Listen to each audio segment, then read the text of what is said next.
지난번에 사실 실장 끝까지 하려다가 중간에 말하는데 어차피 잘 됐습니다. 어차피 이게 제사장에 관한 이야기이기도 하고 7장 28절부터 보죠. 지난주에 기름과 피를 먹지 마라. 기름에 대해서 피에 대해서 이야기를 했습니다. 자, 오늘은 먼저 7장 28절부터 보는데요. 7장 28절부터 보면 이 여호와께 드린 제물 중에서 제사장과 레위인에게 주는 몫에 대해서 이야기를 하고 있습니다.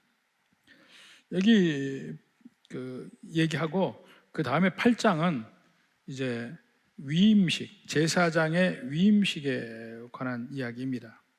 네,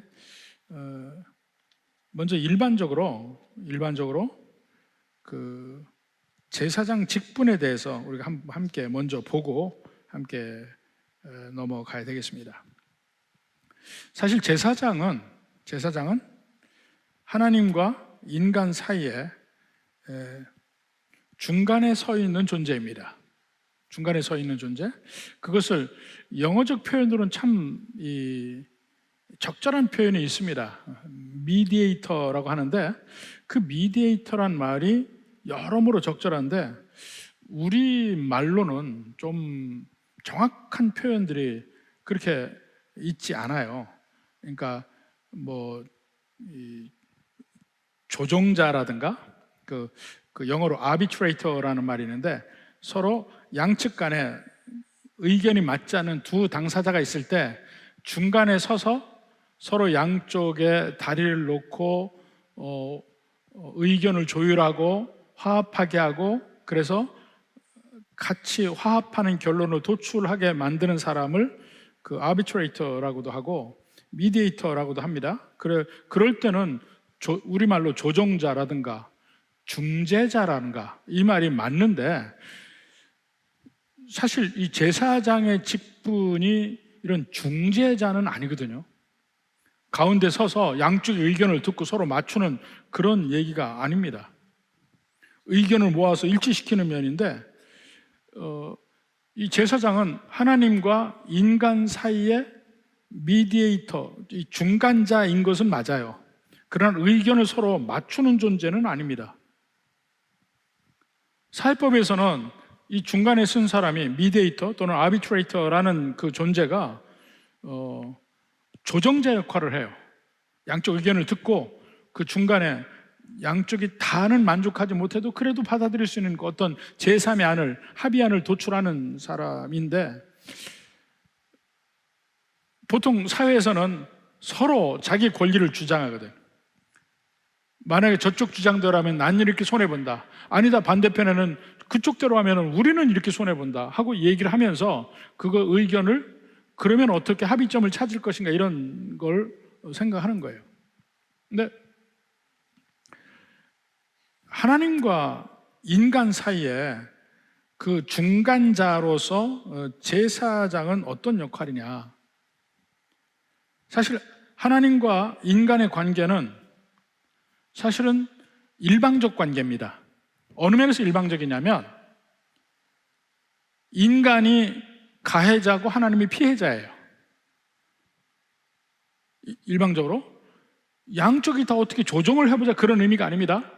하나님은 인간에게 완전하게 모든 걸 줬는데 인간이 자기를 지으신 하나님을 부인하고 부정하고 하나님을 배신한 것이 하나님과 인간의 관계가 깨진 원이란 말입니다. 관계가 깨졌어요. 그래서 어떻게 하면 둘 사이가 회복될 수 있을까 할 때는 전적으로 그 회복의 문제는 피해자인 하나님께 달려 있습니다. 하나님이 어떻게 생각하느냐에 따라 달라 있어요. 그리고 이 관계가 회복되지 않으면 어떻게 될까? 하나님에게는 아무 피해가 없습니다. 하나님과의 관계가 회복되지 않으면 오직 인간에게만 불이익이 있어요. 어떤 불이익입니까? 생명을 잃어요. 그냥 내버려 두면 하나님과 깨진 관계로 인간이 있으면 인간은 그냥 생명을 잃는 관계, 그 운명밖에 없는 거예요. 그래서 인간의 입장에서는 이 죽은 생명을 다시 살리기 위해서는 오직 하나님과의 관계가 회복되어야만 하는데, 그 관계를 다시 회복시킬 능력도 없고 방법도 없어요. 인간에게는 완전하게 그 관계의 회복은 전적으로 하나님의 선의에만 달려 있습니다. 하나님이 인간에게 선의를 베풀지 않으면 관계는 회복될 수 없고, 관계가 회복되지 않으면 인간만 손해봐요. 인간만 생명을 잃게 되는 일이 벌어지는 거예요. 이때에 하나님이 인간을 불쌍히 보셔서, 인간을 사랑하시고 인간을 불쌍히 보셔서 하나님께서 인간과의 관계를 다시 회복할 방법을 보여주시는 거예요. 그 방법이 제사예요. 제사. 하나님과의 관계를 회복하는 방법, 제사밖에 없습니다. 하나님이 아브라함에게 나타나실 때도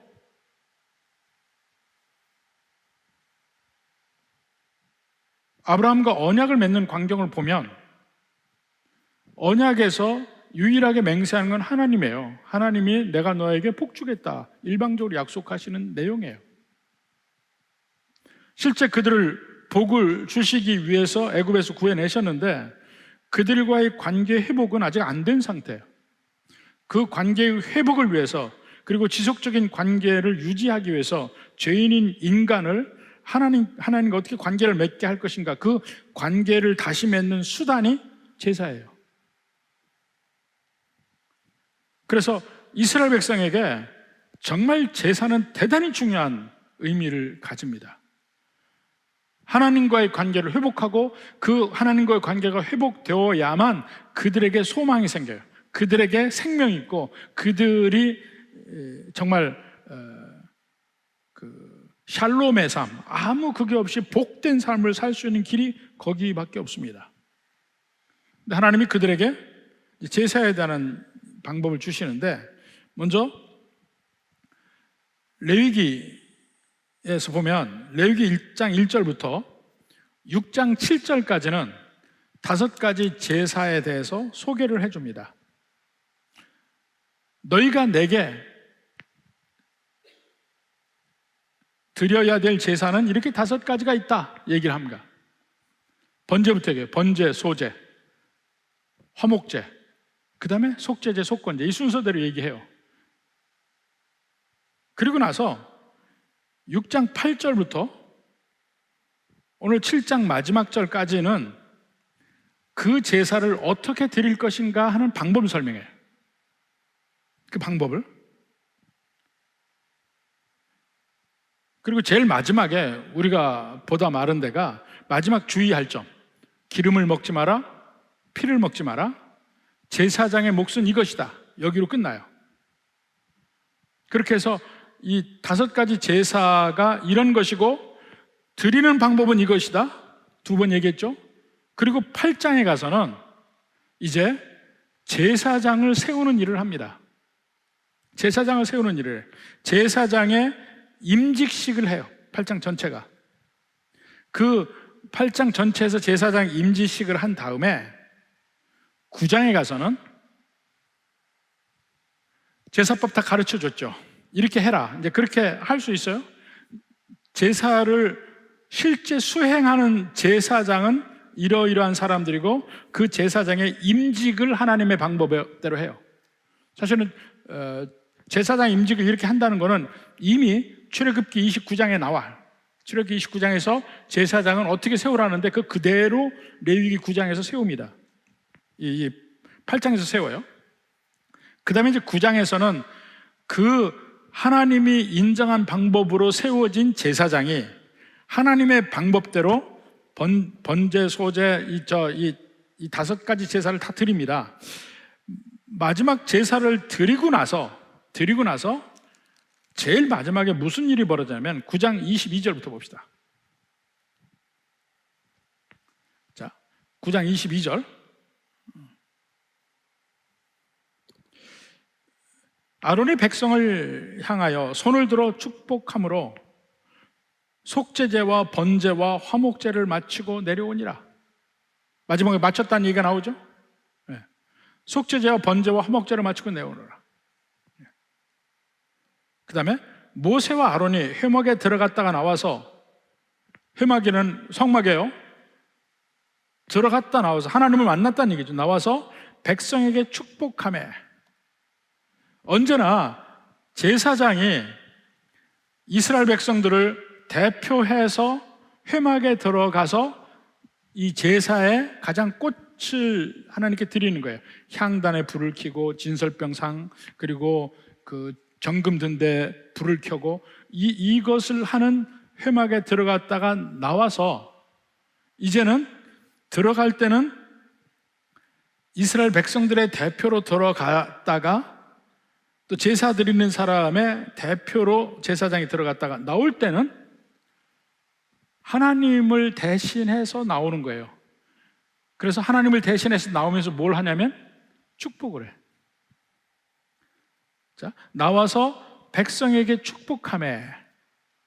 여러분, 누가복음에 보면, 누가복음 1장 2장에 보면 그 엘리자베스의 남편 그 사가랴도 들어갔다 나와서 축복해야 되는 장면이 나와요. 말을 못해서 그 축복이 안 되는 것이지, 원래는 제사장이 그 성전에 들어갔다, 그 회막에 들어갔다가 나오면, 그러니까 성소죠. 성소에 들어갔다 나오면 축복을 하게 돼 있어요.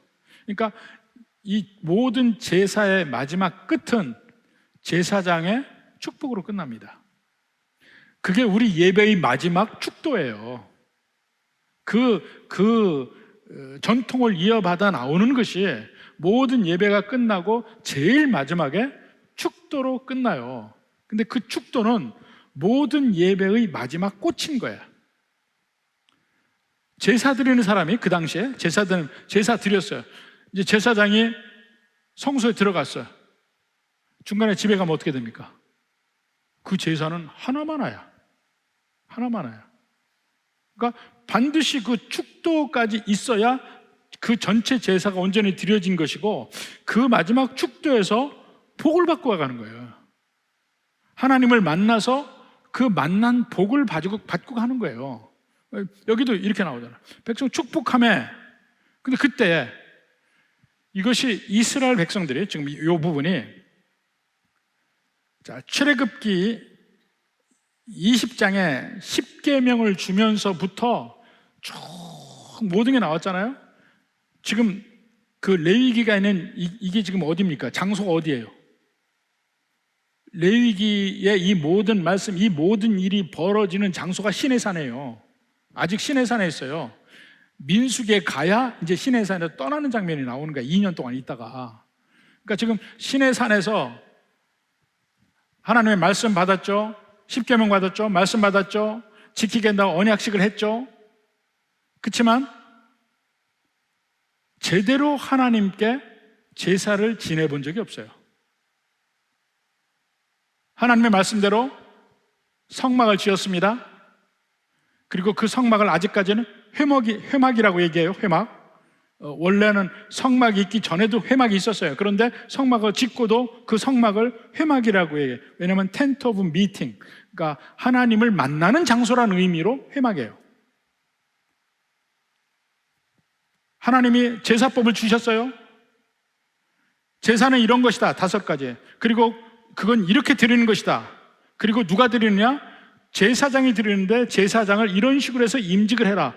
제사장 임직 다 했어요. 방법 다 해서 그 하나님이 드리라는 그 방법대로 그 제물을 가져가서 다 제사를 처음 마친 때야. 그때 모세와 아론이 회막에서 나와서 이스라엘 백성들을 축복하는데, 그때 여호와의 영광이 온 백성에 나타나는 거예요. 여호와의 영광이 온 백성에 나타나. 이것이 처음인 거야. 그러니까 이 출애굽해서 드디어 하나님, 진정한 의미에서 하나님을 만나는 순간이에요. 이스라엘 백성들이. 그 영광의 온 백성의 나타남에 불이 여호와 앞에서 나와. 하늘에서 불이 내린 거예요. 불이 나와 제단 위에 번제물과 기름을 사른지라. 지금 이스라엘에 이 제사를 드릴 때 성막과 성전에서 여호와의 불이 떨어지는 것은 두 번이에요. 두 번. 이게 처음이고, 그 다음에 솔로몬의 성전에서 제일 먼저 제사를 드리고 나서 불 떨어져요. 그리고 또 한 번 불이 떨어지는 때가 있습니다. 그 뒤로 그 성막이 있은 그 뒤에 불이 다시 떨어지지 않아요. 그 성막을 하나님이 인정하는 거예요. 성전이 지어지고 나서 불이 떨어지고 그 다음에 다시 불이 안 떨어져요. 그 성전을 인정하는 거야.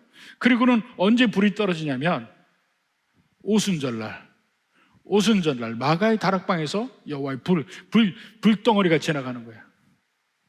그러니까 교회가 하나님의 성전으로 이 일종의 기름 부음을 받는 그 순간이에요. 하나님이 인정했다는 순간. 3번 나오는 거예요. 여호와의 불 떨어지는 게. 그게 첫 번째가 바로 이 부분입니다.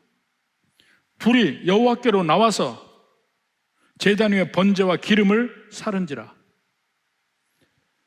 이게 그러니까 이 성경도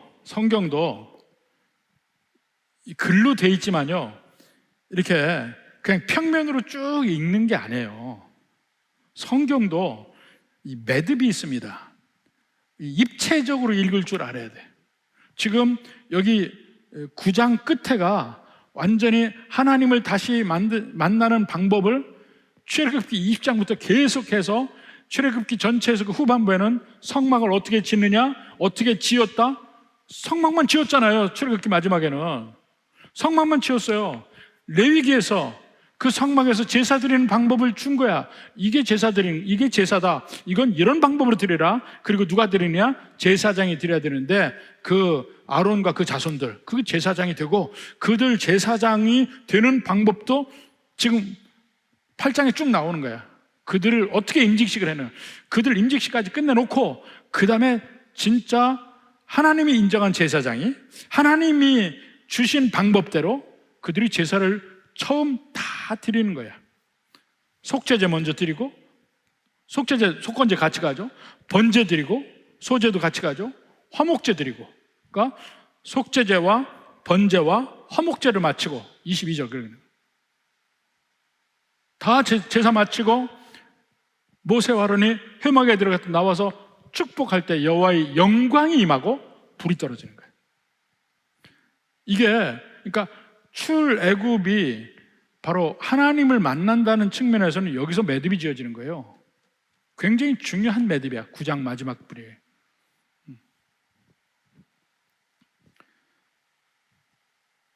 그래서 드디어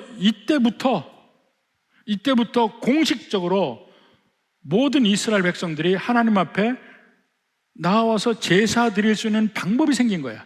하나님을 만날 수 있는 방법을 하나님이 주신 거예요. 사실 제사는 하나님의 백성들에게 복잡하게 얘기했잖아요. 뭘 어떻게 하라, 뭘 어떻게 했는데, 그걸 보면 마치 하나님이 인간에게 뭐 짐을 지어줬나 이렇게 생각을 하는데, 거룩한 하나님과 죄인인 인간이 만날 수가 없는데 그걸 만날 수 있는 방법을 주신 게 제사예요. 그러니까 제사는 핵심적으로 하나님의 일방적인 베푸심이라고 할 수 있어요. 우리에게 짐져 주는 게 아니에요. 하나님의 일방적인 베푸심. 절대로 우리는 하나님께 가까이 갈 수 없는데 하나님은 우리에게 하나님께 가까이 갈 수 있는 방법을 주신 것이 제사란 말입니다. 그러니까 이 제사는 어떤 뭐 협상의 결과도 아니고, 인간이 여기에 대해서 왜 제사를 이렇게 합니까 저렇게 하니까 말할 위치가 전혀 아닌 거예요. 하나님이 은혜로 주신 제사법이고, 그 제사법에 여러 가지 모양들이 있는데 거기를 보면 하나님의 품성도 거기 나타나 있고 하나님의 뜻이 그 안에 내포되어 있어요. 그 뒤로 계속 성경 전체를 같이 보면 하나님의 뜻이, 하나님의 그 어떤 특징이, 하나님이 그 안에 보인단 말입니다. 그걸 우리가 알아내는 거예요. 그 중에서 우리가 오늘 보려고 하는 것은 바로 그 하나님이 세우신 제사장에 관한 면이에요. 제사장. 자, 이 제사장은 하나님과 인간 사이에 한 중간자로서의 존재가 필요해. 하나님의 이 시스템 속에서는 먼저 하나님이 인정하는 제사를 1장부터 7장에서 주셨고, 그리고 하나님이 인정하는 제사장을 8장에 주었어요. 제사법을 줬고, 그 제사를 할 수 있는 제사장을 주었어요. 그리고 그들의 임직식을 하는데 8장에 보면 온 이스라엘 백성들이 보는 앞에서요. 자, 8장 3절에 보면 온 회중을 회막문에 모으라 그랬어요. 회막문에 모으라. 성막이죠. 성막 앞에 온 회중이 모인 거야. 그러니까 모세가 여호와께서 자기에게 명령하신 대로 하매 회중이 회막문에 모인지라. 온 회중이 모였죠. 모이니까 모여서 다 보고 있어요. 보고 있는데 6절에 봐요. 모세가 아론과 그 아들들을 데려다가 물로 그들을 씻기고 속옷을 입히고 띠를 띄우고 이거 하잖아요. 그걸 전부 온 회중이 보고 있는 거예요. 왜냐하면 그들이 거룩함을 유지하는 것이 자기들의 목숨이 걸린 얘기거든. 이들이 온전해야 이들을 통해서 드리는 자기들의 제사가 온전히 하나님께 드려질 거 아니야. 그래야 하나님 앞에 자기가 바로 설 수 있고 하나님이 자기에 복 주실 수 있잖아요. 그러니까 자기들의 목숨이 이 제사장들이 제대로 온전히 제사장 역할을 할 수 있냐 없냐에 따라 달려있다니까요. 근데 그것을 여호와께서 다 보라고 하셔요. 실제 그 전통이 계속 가서 처음 위임식 때 이랬죠. 그 이스라엘의 3대 절기 중에 하나가 속죄일이 있습니다. 욤키푸르라고 속죄일이 있어요. 그 속죄일 날은 원래 제사장복을 벗고 이 제사장들이 세마포를 입고 지성소에 들어가는 날이에요. 피를 가지고 지성소에 들어가는 날이에요. 그러면 그 제사장이 자기를 위한 제사를 드리기 전에 먼저 여기처럼 온몸을 씻습니다. 근데 온몸을 씻는데 온 이스라엘이 보는 앞에서 씻어요. 물론 다 보지는 않아요. 이렇게 이 세마포로 이 네모로 일종의 화장실 같은 데를 만들어 놔요. 근데 가슴부터 위는 보이죠. 다 벗고 그 안에서 씻는다니까. 그거 씻는 것을 온 회중이 보고 있어요. 온 이스라엘이. 왜냐하면 그가 제대로 정결의 그 행동을 하느냐 안 하느냐 하는 것이 자기들의 제사가 하나님 앞에 받아들여지냐 안 받아들여지냐 그 생사에 관련된 거기 때문에 보는 거예요. 처음에 임직할 때도 온 회중이 보고 있어요. 그들이 씻는데.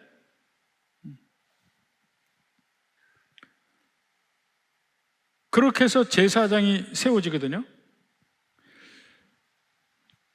자, 그들에게 제사장이 어떤 역할이냐 하는 생각해봐요. 제사장.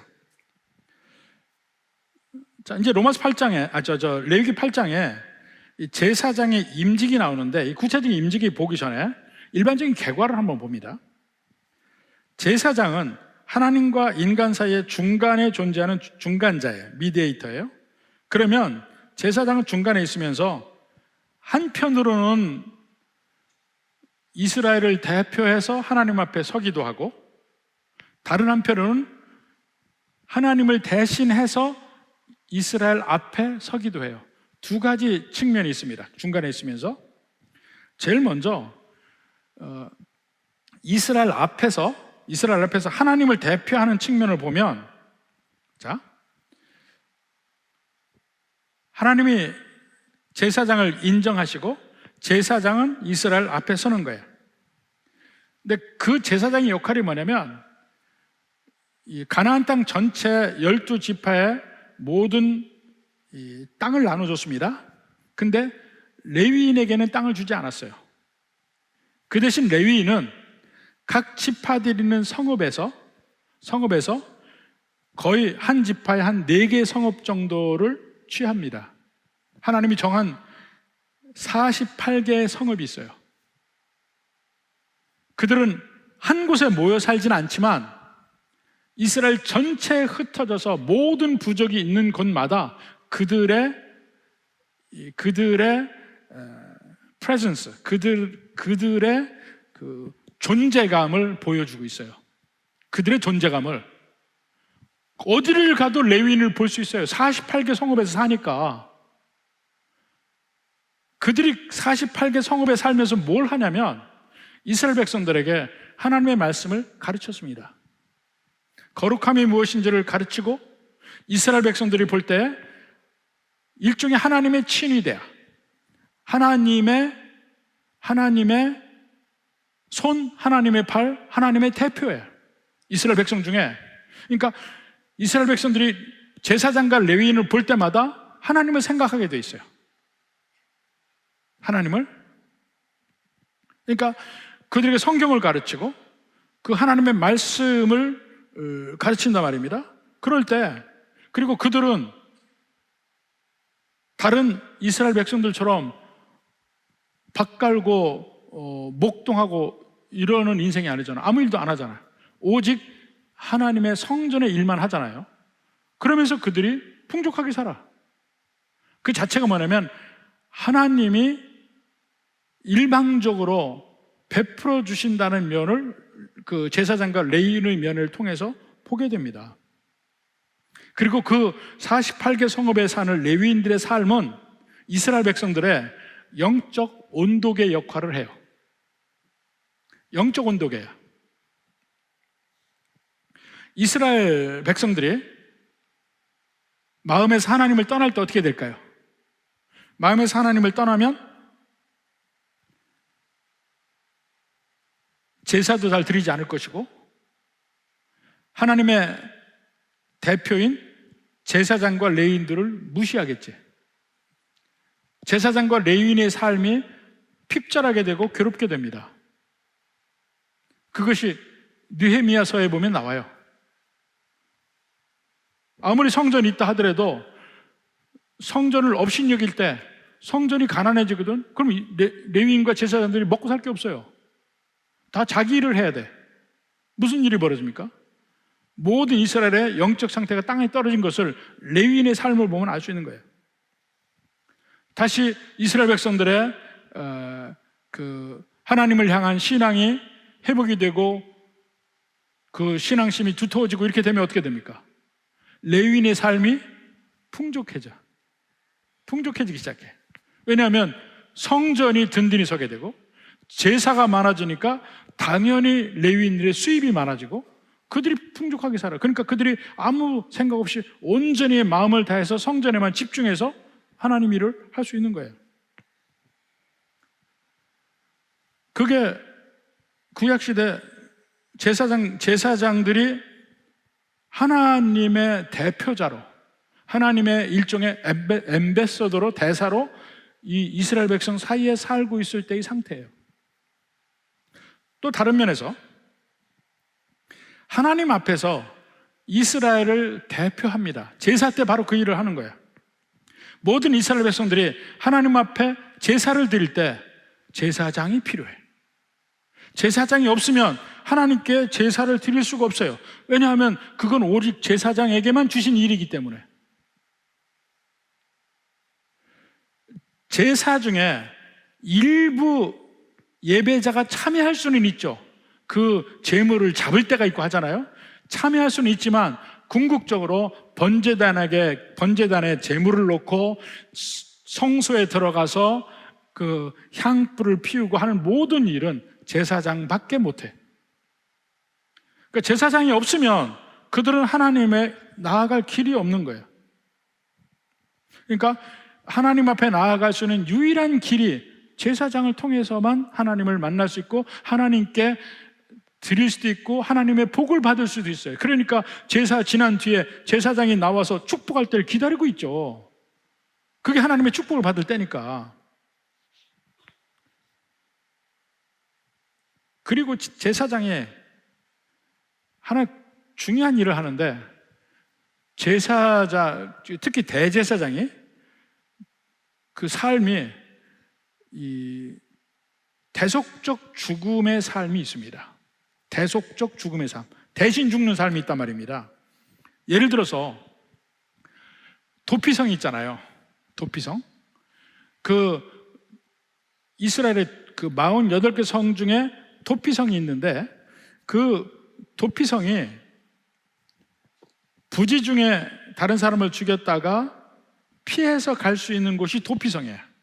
근데 그 도피성에 들어가서 살다 보면 도피성 밖으로 못 나옵니다. 밖으로 나오면 내가 부지 중에 다른 사람을 죽였어도 그 사람의 친족이 있잖아요. 그 친족은 복수할 권리가 있어요. 그 사람이 이건 난 부지 중에 죽였다, 나는 이건 과실치사다, 아무리 얘기해도 소용이 없어요. 죽인 사람에게 피해 복수를 할 권리를 가지고 있어요. 이걸 고엘이라고 합니다. 고엘. 그러니까 도피성 밖에 나가면 죽어요.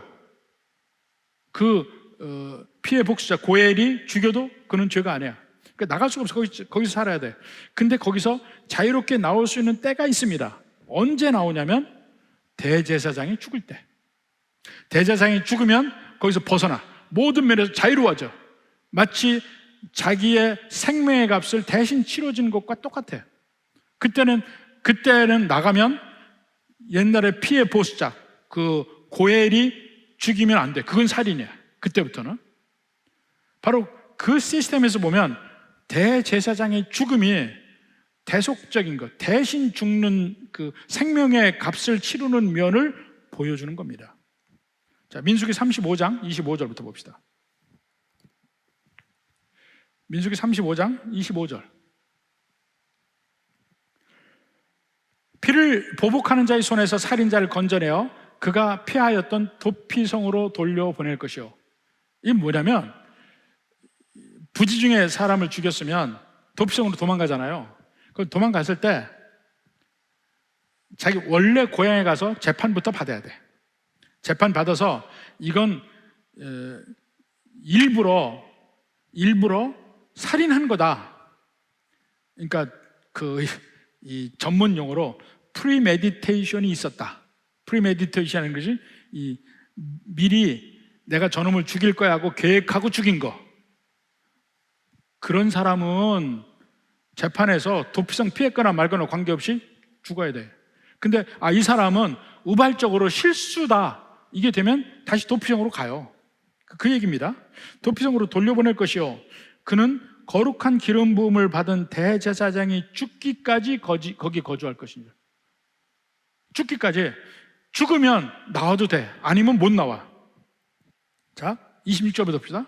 그러나 살인자가 어느 때든지 그 피하였던 도피성 지경 밖으로 나가면, 도피성 안에 피해 있다가 나가면 피를 보복하는 자가, 이것이 친족이죠. 고엘입니다. 도피성 지경 밖에서 그 살인자를 만나 죽일지라도 피 흘린 죄가 없나니. 이 복수의 권한이 있다고요. 이 고엘이라는 피해 복수자가 없다니, 이는 살인자가 대제사장이 죽기까지 그 도피성에 머물러야 할 것임이라. 감옥인 거예요, 감옥. 그러면 대제사장이 죽은 후에는 그 살인자가 자기 소유의 땅으로 돌아갈 수 있느니라. 이렇게 보니까 이 대제사장의 죽음이 의미가 있는 거예요. 대속적 죽음의 의미를 이미 가지고 있는 거예요. 그러니까 구약의 대제사장의 역할을 알겠죠? 하나님을 대신해서 백성들의 섬김을 받고, 하나님을 대신해서 이스라엘 백성들에게 말씀을 선포해서 가르쳐서 지키게 하고 거룩함을 유지하게 하는 역할을 하는 것이고, 이스라엘 백성을 대표해서 하나님 앞에 제사를 드리고, 하나님 앞에 간과하는 기도를 올려드리고, 제물을 올려드리고, 그리고 하나님 그 말씀 안에서 제사 이후에 하나님을 대신해서 이스라엘 백성을 축복하고, 이게 구약의 제사장의 역할이고, 또 하나 중요한 역할이 그 도피성에서 보듯이 대속적 죽음의 효과가 있다. 바로 그겁니다. 그 제사장의 역할이 이스라엘 민족 안에 있는데 또 다른 제사장이 있습니다. 또 다른 제사장이 뭐냐면 이스라엘 민족 전체가 제사장이에요. 이스라엘 민족 전체가 하나님께 부르심을 받았을 때, 자, 이스라엘 안에서는 하나님이 택한 제사장이 있고 이스라엘이 있어서 이스라엘 백성과 하나님 사이에 제사장이 있었죠. 온 세상과 하나님 사이에는 제사장 역할을 하는 이스라엘 민족이 있습니다. 이게 이스라엘 민족으로서 이스라엘 전체가 제사장인 거야. 그 면에서 하나님과 온 세상의 이 중간 미디에이터로서 존재하는 겁니다. 자, 출애굽기 19장 5절 봅시다. 출애굽기 19장 5절. 세계가 다 내게 속하였나니 너희가 내 말을 잘 듣고 내 언약을 지키면 너희는 모든 민족 중에서 내 소유가 되겠고, 내 소유라는 거 잘 들으세요. 내 소유. 그러니까 이스라엘 백성 중에서도 레위인은 하나님의 소유입니다. 그래서 하나님이 먹여 살려요. 하나님 먹여 살려. 온전히 하나님 안에서 하나님 일만 하고 하나님이 먹여 살리는 면을 보여주는 거예요. 그것이 내 소유. 그런데 모든 민족에 대해서 이스라엘이 하나님 소유야. 하나님이 먹여 살려. 이제는 그 이스라엘의 제사장적 그 의미가 있습니다. 너희가 내게 대하여 제사장 나라가 되며, 민족 전체가 제사장 나라예요. 제사장 나라, 거룩한 백성이 되리라, 이렇게 얘기를 한단 말입니다. 그러니까 하나님과 온 세상 사이에 이스라엘이 제사장 역할을 하는 거예요. 그러니까 이 이스라엘이 하나님을 대신해서 온 세상에 하나님의 영광을 전하는 역할을 하는 제사장, 또 온 백성들을 대표로 해서 하나님께 구하고 기도해. 이 온 세상 사람들을 위해서 중보하고 기도해.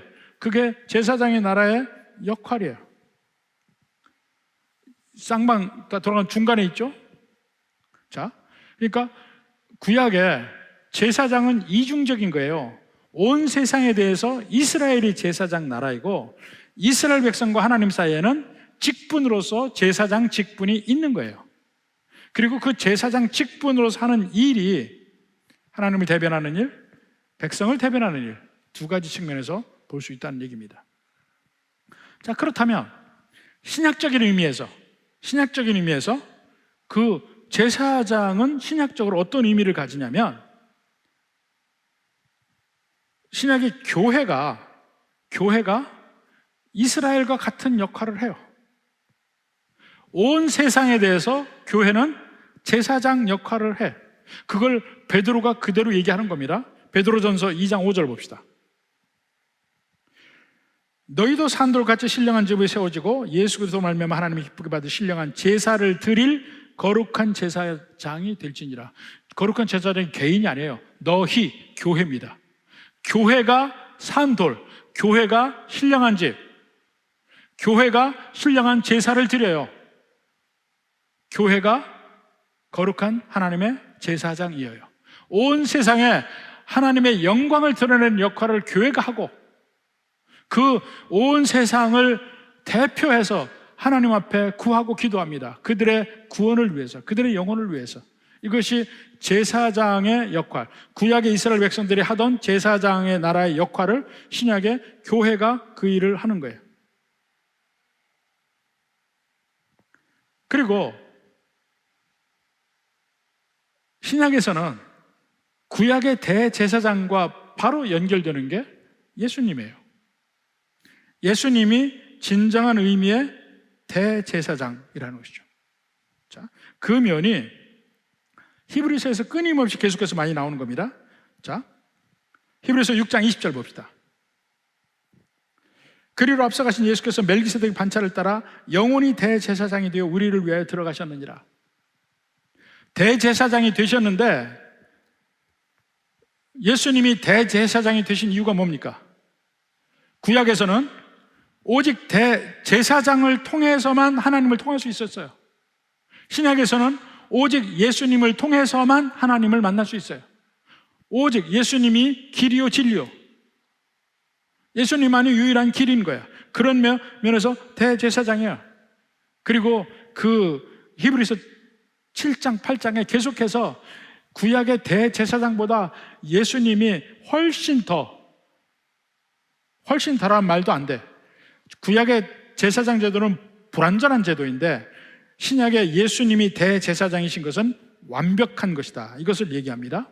제사장으로서 완벽한 분이에요. 그러니까 모든 사람들이 불안해서 이 대제사장 목욕하는 걸 쳐다보는 그런 불안함이 없는 거예요. 예수님은 완벽한 분이니까. 또 하나는 예수님이 드리는 제사의 제물도 어떤 거냐? 흠없는 제물로 드리라고 해서 흠없는 제물 찾기 위해서 이스라엘 백성들이 노력해요. 흠없는 수양, 흠없는 수요, 숫소, 흠없는 거를 찾아야 돼. 조금이라도 흠이 있으면 안 돼. 그런데 예수님의 제물은 뭡니까? 자기의 몸이야. 이보다 더 완전한 제물이 어딨냐는 거예요. 히브리서 9장 11, 12절 봅시다. 그리스도께서는 장래 좋은 일에 대제사장으로 오사 손으로 짓지 아니한 곧 이 창조에 속하지 아니한 더 크고 온전한 장막으로 말미암아. 하늘의 장막이에요. 이 지상의 성막은 하늘의 장막을 모세가 보고 만들었다고 그랬어요. 장막으로 말미암아 염소와 송아지의 피로 하지 아니하고 오직 자기 피로. 근데 피에 대한 이야기죠. 자기 피로, 제물이 예수님의 몸 스스로예요. 영원한 속죄를 이루사 단번에 성소에 들어가셨는, 그러니까 once for all이에요. 여기도 단번에란 말과 영원한 같은, 꼭 한 번만 드리는 제사, 영원한 효과가 있는 제사, 예수님의 제사. 그게 예수님의 십자가란 말입니다. 그리고 완전한 대제사장, 완전한 제물, 그리고 완전한 중보자. 완전한 중보자이기도 해요. 히브리서 2장 18절 봅시다. 그가 시험을 받아 고난을 당하셨은즉 시험 받는 자들을 능히 도우실 수 있느니라. 지금 하나님 우편에서 우리를 위해서 중보하고 계셔요. 우리를 위해서 대신 기도하고 우리를 위해서 기도하고 계셔요. 우리의 기도 제목 예수님이 기도하고 계셔요. 그런데 그 중보 기도의 핵심은 뭐냐면 내가 위해서 기도하는 사람의 마음이 내게 들어와야 돼. 기도에 여러 가지 은사를 받은 사람들이 공통적으로 하는 말이 뭔지 아세요?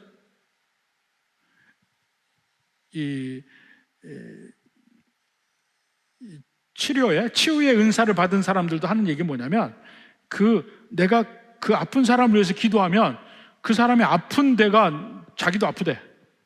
이런 때가 많이 있습니다. 그러니까 그 사람의 아픔과 어려움이 그대로 내게 들어와서 기도할 때 강력한 기도를 할 수 있는데 예수님이 우리의 모든 것을 다 아시는 분이 중보를 하신다는 얘기입니다. 바로 그거예요. 시험을 받아 고난을 당하셨은지 이라는 얘기가 바로 그런 얘기예요. 그 다음에 히브리서 4장 15, 16절 봅시다. 우리에게는 대제사장은 우리의 연약함을 동정하지 못하실 리가 아니요 이 모든 일에 우리와 똑같이 시험을 받으신 이로되 죄는 없습니다.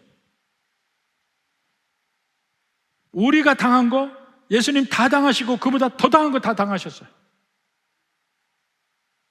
그래서 우리 사정을 너무나 잘 아셔. 제가 다음 주에 총회를 가지만요, 총회 갈 때마다 이 문제 있는 교회가 이제 막 소송이 돼서 올라와요. 올라와서 보면 뻑하면 지금 저주 누가 어떤지 알겠어요. 그 중에 많은 교회들이 그 성도 중에 이상한 사람이 있어서 목사를 어떻게든지 모함을 해서 쫓아내려고 하는 것들이 많아요. 그러면 그 전에는 몰랐는데 우리 교회에서 어려움을 겪고 난 뒤로는 내가 더 열불이 나, 내가 더 분노해가지고 꼭 나가서 얘기해. 그게 느껴지기 때문에, 내가 경험한 거기 때문에. 우리의 모든 삶의 아픔과 어려움 주님은 경험하셨다. 그리고 그 경험한 분이 우리의 아픔 그대로 하나님 앞에 중보하고 계신다는 거예요. 그래서 16절에 그러므로 우리는 긍휼하심을 받고 때를 따라 돕는 은혜를 얻기 위하여 은혜의 보좌 앞에 담대히 나아갈 것입니다. 예수님의 이런 면을 알고 우리의 중보자이신 예수님 앞에 내놓는단 말입니다. 구약의 제사장들이 바로 그 일을 했거든. 이스라엘 백성들을 대변해서 하나님 앞에 기도하는 역할을 했거든요. 근데 예수님이야말로 완벽한 대제사장, 완벽한 제물, 완벽한 중보자이시다 말입니다. 그리고 그런 식으로 제사장적 역할을 했음과 또 하나는 그 말씀을 우리에게 전해주신 역할로 완벽한 거예요. 제사장의 역할이 하나님의 말씀을 전해서 가르치는 역할을 하잖아요. 그 제사장 역할을 하는데 그 중에 특별히 모세의 역할과 같은 역할을 했다고 그런 거예요.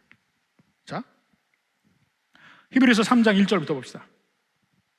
그러므로 함께 하늘의 부르심을 받은 거룩한 형제들아, 우리가 믿는 도리의 사도이시며 대제사장이신 예수를 깊이 생각하라. 예수를 생각해라. 어떻게 생각하냐면 그는 자기를 세우신 이에게 신실하기를, 제사장은 하나님 앞에 신실하란 말이에요. 자기를 세우신 이를 위해서 신실하기를 모세가 하나님의 온 집에서 한 것과 같이 하셨으니, 그러니까 모세가 하나님을 대변해서 이스라엘 백성들을 잘 목양을 했단 말입니다. 근데 그 목양이 하나님의 말씀을 하거든요. 그들에게 말씀을 준 사람이, 이스라엘 백성들의 말씀을 준 사람이 모세야. 모세 오경, 율법, 모세 오경이잖아요. 모세가 줬잖아요. 그와 똑같은 일을 신약의 예수님이 하셨다는 거야. 말씀을 그들에게 주셨어요. 그런데 모세와 예수님을 지금 히브리서에서 왜 비교하냐면, 모세는 하나님의 집, 하나님의 집에서 모세는 종으로서 이 하나님의 집을 짓는 역할을 했어요. 말씀을 주는 면에. 근데 예수님은 아들로서 그 집의 주인인 거야. 그리고 아들로서 집을 져. 두 사람의 차이가 얼마나 큰지 아느냐? 그런데 여기서 그 2절에 그는 자기를 세우신 이에게 신실하기를 모세가 하나님의 온 집에 한 것 같다. 신실하다는 의미가 뭐냐면 하나님의 말씀, 하나님의 뜻을 전해서 준 거가 온전히 주었다는 면에서 신실하다는 거예요.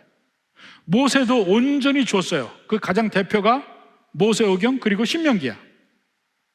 예수님은 모든 복음서에는 예수님의 말씀을 온전히 전해줬어요. 그런데 모세보다 예수님이 더 크신 분이야. 근데 모세의 말을 안 들은 이스라엘 백성은 어떻게 됐냐고요.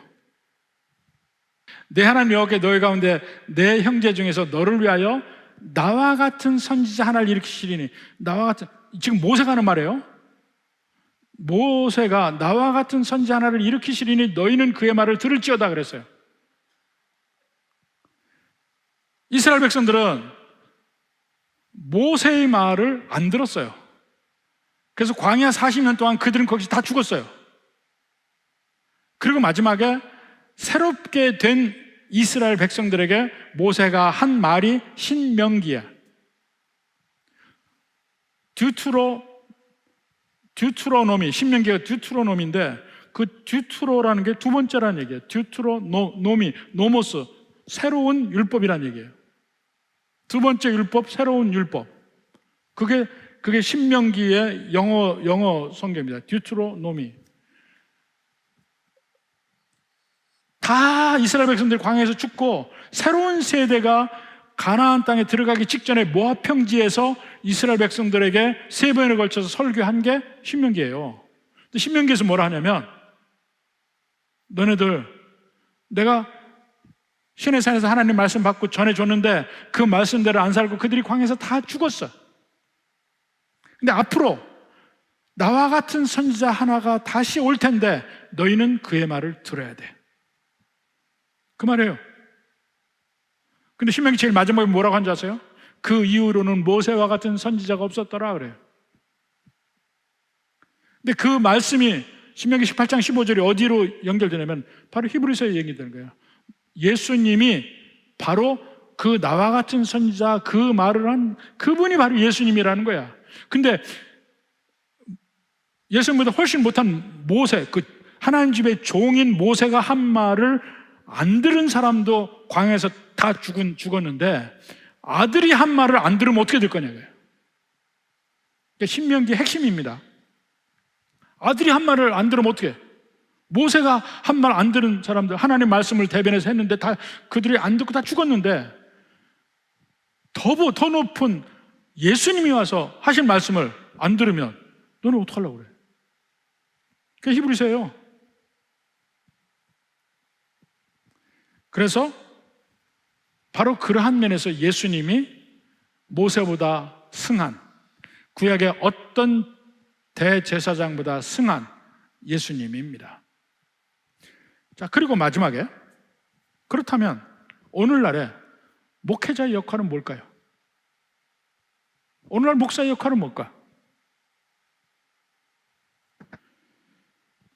물론 구약의 제사장들의 역할을 오늘날의 목회자가 해요.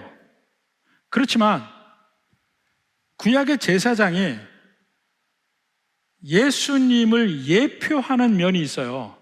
예를 들어서 대속적인 죽음, 또 오직 제사장만 통해서 하나님께 갈 수 있다는 면, 이거는 오늘날의 목회자와는 관계가 없는 거예요. 예수님을 예표해서 한 그 말이기 때문에 그 제사장의 그 예수님을 예표한 면은 빼고 나머지 하는 제사장의 모든 일은 지금의 목회자가 하는 겁니다. 목사가. 그건 빼.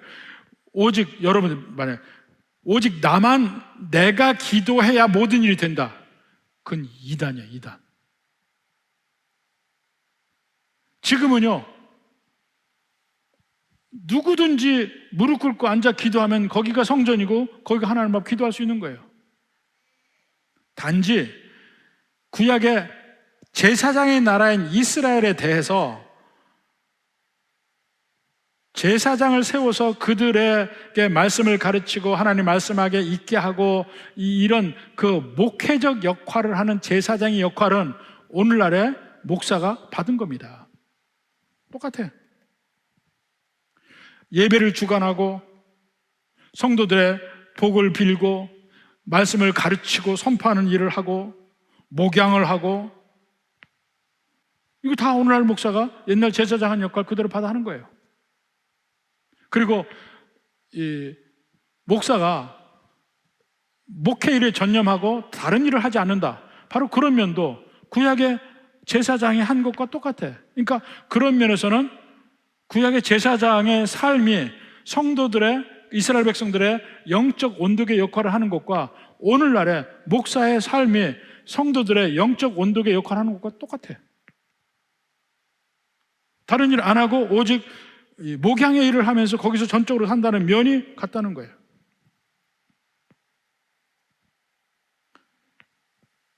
바로 그 면에서 하나님이 주신 것이 우리가 지난번에 보다 말았던 레위기 7장 28절부터 38절까지 말씀이에요. 거기서 보면 화목제의 고기 중에 일부를 제사장에게 줍니다. 그렇죠? 흔든 가슴, 든 뒷다리. 34절에 보면, 7장 34절 보면 흔든 가슴, 요제로 가슴을 흔든 가슴, 든 뒷다리, 이건 거제로 뒷다리를 들었죠. 이거는 제사장이 줘요. 그러니까 화목제에서 그 드린 제물을 먹되 그 중에 가슴과 뒷다리는 제사장 몫이에요. 이렇게 주었단 말입니다. 그래서 이 화목제를 드릴 때마다 제사장의 수입이 늘어나요. 근데 다른 면을 얘기해 봅시다. 제사장의 원천적인 수입은 뭐예요? 이스라엘 백성들의 11조예요. 소제를 드릴 때 소제를 드린 곡물이 이스라엘 백성들의 11조잖아요. 첫 열매 드리는 것이. 그게 제사장들의 원천적인 수입이고, 이 제사는 화목제를 드리는 만큼 그들에겐 수입이 더 늘어나는 거야. 그러니까 화목제를 많이 드릴수록 제사장의 수입이 늘어나서 더 풍족해지는 거지. 화목제를 안 드리면 그들에게 더 이상의 수입은 없는 거지. 이게 일종의 온도계 역할을 하는 거예요. 이것이 제사장에게 주는 영원한 소득이라 36절에 되고 있고 34절 후반부에도, 자, 이는 이스라엘 자손에게서 받을 영원한 소득이니라. 34절도 그래요. 이는 이스라엘 자손에게서 받을 영원한 소득이니라.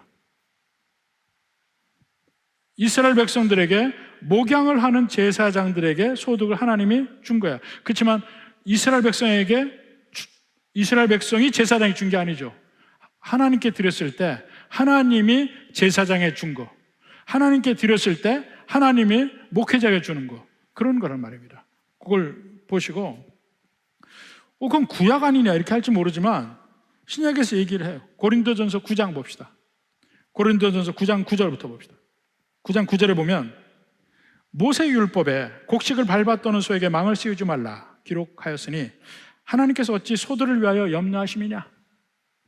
오로지 우리를 위하여 말씀하심이 아니냐? 우리라는 것은 바울과 그 일행들, 목양을 위하는 그 목회자들 얘기합니다. 과연 우리를 위하여 기록된 것이니 밭가는 자는 소망을 가지고 갈며 곡식 떠는 자는 함께 얻을 소망을 가지고 떠는 것이라. 우리가 너희에게 신령한 것을 뿌렸은즉 너희의 육적인 것을 거두기로 과하다 하겠느냐? 다른 이들도 너희에게 이런 권리를 가졌거든 하물며 우리일까 보냐? 자, 그 다음에 13절에 13, 14절에 제일 성전의 일을 하는 이들은 성전에서 나는 것을 먹으며 제단에서 섬기는 이들은 제단과 함께 나누는 것을 너희가 알지 못하느냐? 오늘 본문 말씀, 아까 7장 말씀. 이와 같이 주께서도 복음 전하는 자들이 복음으로 말미암아 살리라 명하셨느니라. 같단 말이에요. 신약의 목회자들이 하는 일과 구약의 제사장에서, 구약의 제사 제도에서 제사장이 하는 일과 이런 면에서는 같다는 것을 얘기하는 겁니다. 그러니까 그걸 보시고 하나만 더 보세요. 갈라디아서 6장 6절. 가르침을 받는 자는 말씀을 가르치는 자와 모든 좋은 것을 함께 하라. 그러니까 여러분만 좋은 떡을 먹지 말라 이런 얘기입니다. 체해.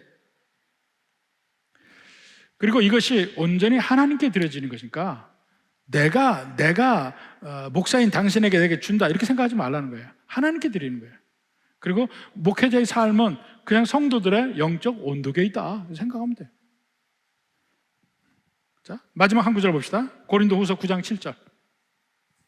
각각 그 마음에 정한 대로 할 것이요 인색함을 억지로 하지 말지니. 특히 화목제가 그런 거야. 화목제가 인색함을 억지로 하는 게 아니에요. 화목제는 정말 자발적으로 하는 거야. 하나님은 즐겨내는 자를 사랑하시느니라. 화목제는 즐겨내는 거예요. 온전한 화목제의 의미가 그렇다는 것입니다. 바로 이런 면에서 하나님의 은혜가 우리 모든 성도들 또 우리 교회 전체에 함께하기를 주님의 이름으로 축원합니다.